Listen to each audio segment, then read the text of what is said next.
Wow, wow, wow, wow. Hey guys, how is it going on? Shinigami Sam is back. Sam is back here to talk about some Boku no Hero Academia. It's actually been a while. Like, it's been so long. But we're back and we're good. So, hope you guys have been okay. And let's actually get into the greatness of this chapter that is My Hero Academia chapter 187. Now, the reason why I'm so hyped to talk about this chapter is two reasons actually. One, because Nomu is back in the picture. My guy Highend, I believe that's his name, he is just awesome. The fact that he can talk and all this kind of stuff. There's a lot of mystery surrounded in his character.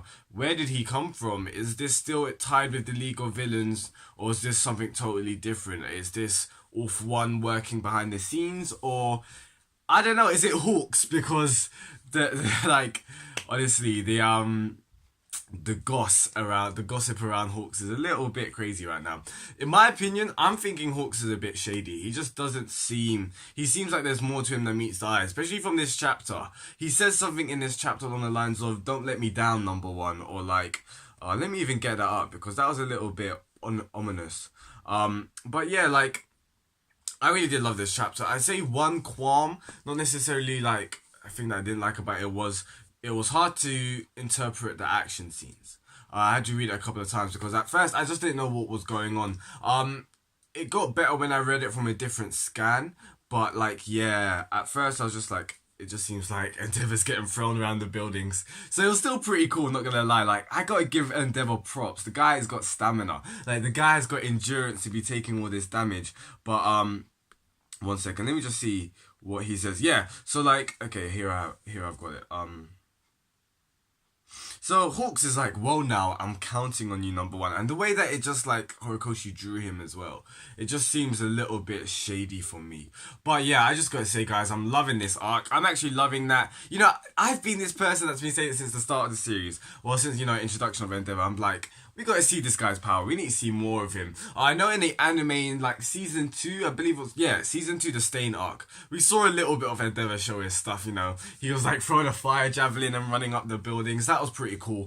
But like, because he was the number 2 hero, I was just like, let's see some feats worthy of the number 2. And now that he's the number 1, I'm so excited to see what he can do. Like throughout this whole entire series, we saw All Might doing unbelievable feats. Now I know that All Might was in a class of his own, but like Endeavor's number 1 now, so let's see him do some crazy stuff as well. We see some stuff in this chapter, and I gotta give props to Endeavor. I remember quite early on actually watching a video about this, and I think it was titled around. Maybe some of you guys know this. It wasn't me. I can't remember who made the video, but it was about Todoroki and Bakugo. And I believe it was something why Todoroki will never be the number 1 hero. And it was basically because the way that Todoroki uses his quirk isn't inventive. It's not innovative enough in comparison to Bakugo. Now, when you look at, and then they used Endeavor as an example, the way that Endeavor uses his fire quirk is not just fireballs, it's not just fire waves. If he just did that, it'd be so boring. Like, I'd be like, come on, I've seen this already in so many other series, even in comics, like in other genres as well. So like, making such a generic quirk like pretty cool. I have to give props to Endeavor, and like the way that Horikoshi is just drawing it as well is just amazing. So we see Endeavor do quite a lot of things. He kind of like shoots out fire from his fingers, which reminded me of Bazby, like his burner fingers from Bleach, which was pretty cool to see. And like it was just pretty awesome. Like he can fly. Well, actually no, he can't fly. In Endeavor's words, he says he can only float, so like prevent from falling. That's still pretty sick. Like Todoroki needs to get on this level, man. Like, it's so amazing to see what Endeavor can do. What else did he do? It seemed like he used his fire as like thrusters as well to like kind of stop himself from like getting hit by Highend, but that didn't work. So the last page was the one which really did confuse me for a bit, because at first I thought, what's he doing? Is he stopping the building with flames, or is he like, I don't know. But by reading it again, it got more clear to me. So if you guys didn't understand, here's what basically Endeavor did. So at the end, obviously Highend kept throwing Endeavor through all these buildings. One of the buildings collapsed. So what Endeavor actually did, this is from my interpretation, he seemed to do a similar attack by shooting fire out of his fingers to basically, what's the word? I'm just gonna say slice Highend in just chunks, like slice him from the torso, from the shoulders upwards, from the legs. Basically, cut this guy in so many so many, what's the word, pieces. Whilst also seem to be making a reinforcement to the building. So it seems like, I don't know, maybe with one of his hands, he's creating fire of a lower temperature to kind of weld the building back together. That would be pretty cool, pretty awesome to see what he can actually do with his quirk, because bear in mind it's just fire, but he's doing all these awesome things. It's really amazing. So I'm thinking that's what he's doing, and that's what got me hype on the last page when Hawks is like, is that your final move? And he's like, impossible, like, can never be me. Like, this guy, I just love him, man. The fact that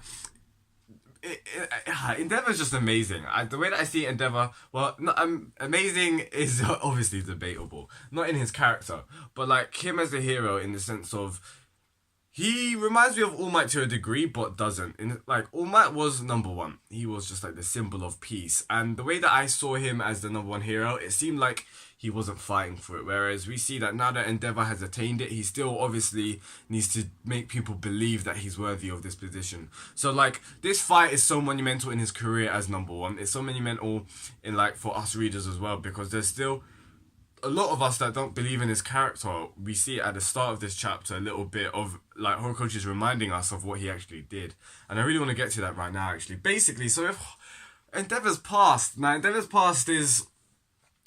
a debatable one. It's a debated topic in the sense of, can this character truly be redeemed? Some people don't believe he can.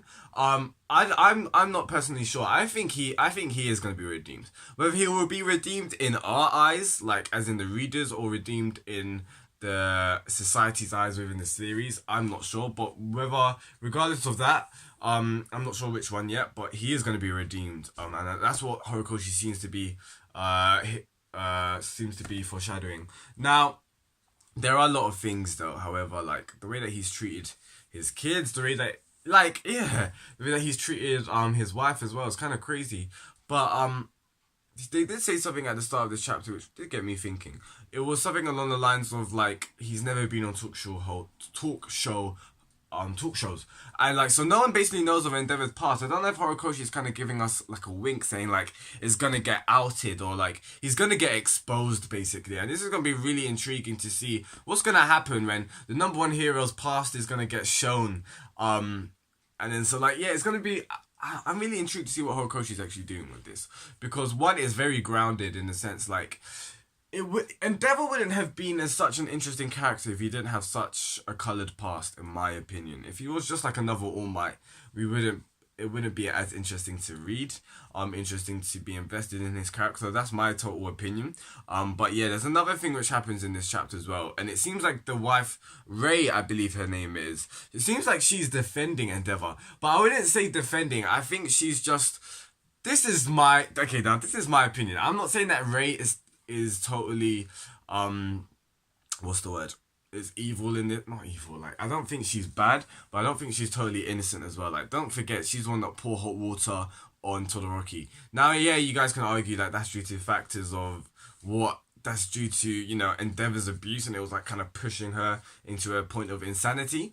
But still, like, I get what you mean, but I personally think that we can't, as the readers, it's kind of funny with like the characters and what. That's why I was extremely baffed at the start of the series. I was just like, hang on, wait, so Todoroki's going up to the mum, obviously like out of love and this kind of thing, but like she was the one that really poured hot water on you as well. So like, both your parents hasn't been the greatest. But either way, it's really intriguing because I feel like she's aware of what she's done. She's aware of her faults as well.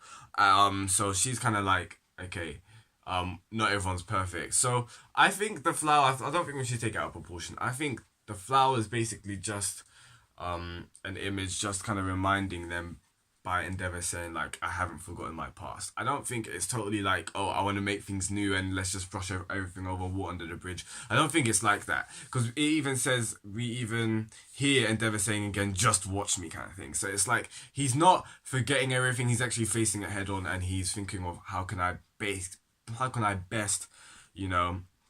fix this kind of thing. So yeah, other than that, this chapter was pretty awesome. Seeing Hawks and his wings, his quirk is amazing. Like the way that he can just control each individual feather. The man just jumps out a window with basically minimal amount of feathers on his wings, and he's just sending it all off, and that's just so awesome. So it's like he's got a mental connection to his feathers. So it begs me to think, like, how was he helping Todoroki? I'm assuming it was more just on control, how Todoroki can control Dark Shadow.